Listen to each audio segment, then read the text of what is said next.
Hello hi అండి. అక్షతకి స్వీడన్లో అన్నప్రాసన చేశాము.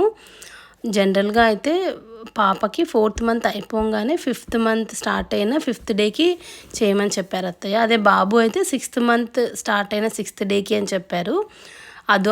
అప్పుడైతే నేను అప్పటికి ఇండియాకి వచ్చాను కాబట్టి అక్కడే చేశాము.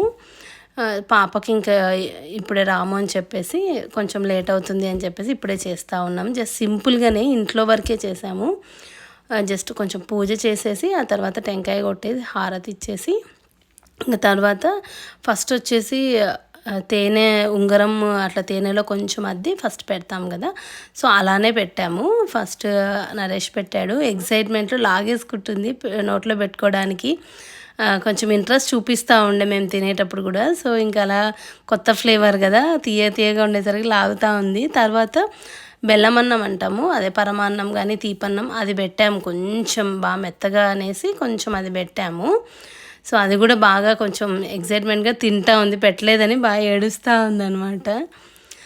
తర్వాత మా ఫ్రెండ్స్ అందరూ మెల్లిమెల్లిగా ఒక్కొక్కరు కొంచెం అలా నాకు ఇచ్చారనమాట.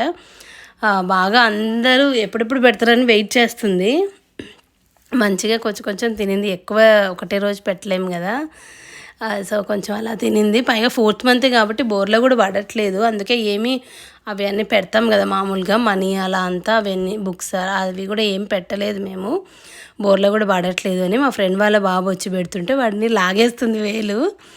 ఇంక తర్వాత అందరూ ఫ్రెండ్స్ పెట్టేశారు. మేము ఇంకా నెక్స్ట్ డే నుంచి అలా ఫ్రూట్ ప్యూరీస్ అలా మెల్లిగా స్టార్ట్ చేశాను నేను, స్టీమ్ చేసి అలాగా. అది నెక్స్ట్ వీడియోలో పెడతాను, ఎలా స్టీమ్ చేసి పెడతాను అని చెప్పేసి.